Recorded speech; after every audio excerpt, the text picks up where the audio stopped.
네, 어제 한국 시리즈 6차전 경기 보셨습니까? 역대 한국 시리즈 중 가장 박진감 넘치는 시리즈였다는 평가를 받는 2018 시즌 한국 시리즈가 어제 SK의 우승으로 막을 내렸습니다. 하위 팀이 정규리그 1위 팀을 꺾은 역대 5번째 대회로 기록되기도 했는데요. 한국 시리즈 관련 이야기 취재 기자와 함께 나눠보겠습니다. 서봉국 기자 나와 있습니까? 네, 스포츠부입니다. 네, 자, 어제 6차전 SK가 이기면서 4승 2패로 두산을 꺾고 우승을 차지했는데 연장 13회 5시간 넘는 그야말로 혈투였습니다. 네, 3승 2패로 앞서 있던 SK나 벼랑 끝에 몰렸던 두산이나 모두 어제 6차전은 총력전으로 맞섰습니다. 어제 결정적인 장면 역시 두산이 4대3 한 점 차로 앞서 있던 9회 초 투아웃 상황입니다. 모두가 마지막 7차전을 떠올리고 있었는데요. SK의 거포 최정이 두산의 9번째 투수 에이스 린드블럼에게서 극적인 동점 솔로포를 뽑아내면서 승부를 연장으로 몰고 갔습니다. 결국 연장 13회 초 한방 있는 SK가 한동민의 결승 솔로 홈런을 꽂히면서 시리즈를 6차전에서 마감하고 축배를 들었습니다. 네. 두산이 3년 전에 정규리그 3위를 하고도 1위 팀을 잡고 우승을 했던 걸로 기억을 하는데 자, 이번에는 2위 팀 SK에게 덜미가 잡히고 말았군요. 네, KBO 리그가 단일 리그로 치러진 1989년 이후 정규리그 1위가 아닌 팀이 한국 시리즈 우승을 차지하는 것은 이번에 SK가 5번째입니다. 특히 올 시즌은 정규리그에서 SK가 무려 두산의 14게임 반차나 뒤져서 2위에 그쳤었는데요. 이전 1위 두산을 누르고 한국 시리즈 챔피언에 올라서 기쁨이 더욱 커졌습니다. 네. 애초에 SK가 전력상 열세다 이런 평가들이 좀 있었는데요. 이걸 극복하고 4번째 우승을 달성을 한 겁니다. 서봉국 기자가 보는 우승 원동력 뭘까요? 네, 역시 결정적인 순간 터져 나오는 홈런타라고 말씀을 드릴 수 있겠습니다. 넥센과의 플레이오프 5차전을 마감했던 한동민의 끝내기 홈런포도 그랬고요.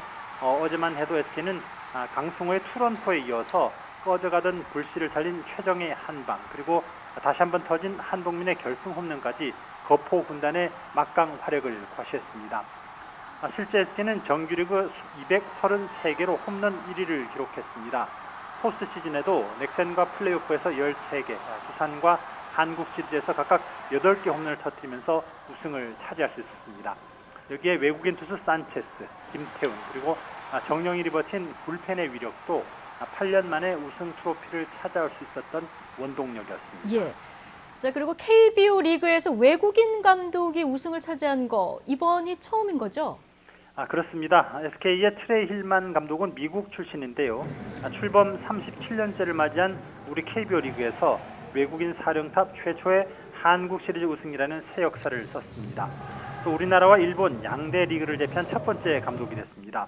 힐만 감독은 개인적인 사정으로 올해를 마지막으로 팀을 떠나서 미국으로 돌아가기로 일찌감치 결정이 된 상황이었는데요. 좋은 선물을 안고 가게 됐습니다. SK는 당장 오늘 힐만 감독의 후임으로 염경엽 현 단장을 선임했습니다.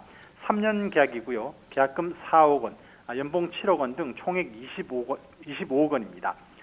연 감독은 2013년부터 2016년까지 4년간 넥센 감독을 맡았습니다. 4년 연속 팀을 포스트 시즌에 진출시키면서 지도력을 이미 인정을 받았습니다.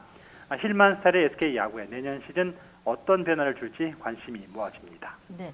자, 올 시즌 페넌트 레이스에서 두산 그야말로 압도적인 1위였는데요. 한국 시리즈에서는 좀처럼 특유의 저력을 보여주지는 못한 것 같습니다. 두산의 패배 요인은 어디에 있을까요? 네, 정규리그를 압도적인 전력을 과시하면서 승 차지했던 두산. 이번에는 아무래도 선발에 비해 취약했던 불펜진이 한국 시리즈에서는 가장 아쉬웠습니다. 두산은 평균 자책점 1위를 차지한 에이스 린드블럼, 그리고 다승왕 후렌코프, 1, 2선발, 원투펀치가 10개 구단 최강으로 평가됐지만 허약한 불펜은 유일한 약점이었습니다. 여기에다가 한국 시리즈를 앞두고 불펜의 큰 축인 김광률 투수가 아킬레스건 부상으로 라인업에서 제외된 것이 치명적이었습니다. 공격에서도 SK 홈런에 맞서야 하는데 간판 타자, 4번 타자죠. 김재환마저 옆구리 부상으로 전력에서 이탈한 것이 큰 악재였습니다. 예. 자, 서봉국 기자, 양대 리그 실시에 대한 이야기들이 최근 다시 나오고 있습니다. 가능성은 좀 있는 얘기입니까?